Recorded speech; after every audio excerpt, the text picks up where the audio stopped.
வாசலில் பச்சை மிளகாய் எலுமிச்சம்பழம் கெட்டுவதின் ஐதீகம் இதுதான்.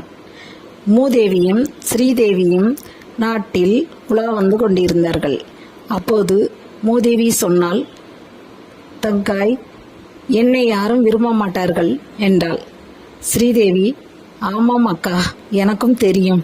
உனக்கு விரும்பியதை சொல், தரச் சொல்கிறேன் என்றாள்.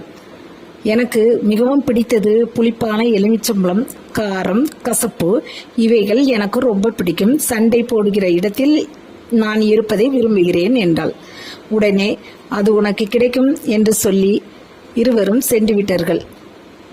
மூதேவி எதை விரும்புவாளோ அது அவளுக்கு கிடைக்கிறதுக்கு மக்கள் அவள் வீட்டினுள் வருவதை விரும்பாததால் மிளகாய், எலுமிச்சம்பழம் போன்ற விஷயங்களை கருப்பு கயிறில் கட்டி வாசலில் தொங்க விட்டதால் மூதேவி வீட்டுக்கு வரும்போது அதை பார்த்து அதை சாப்பிட்டு விட்டு வயிறு நிரம்பியதால் வீட்டிற்குள் செல்ல மாட்டாள்.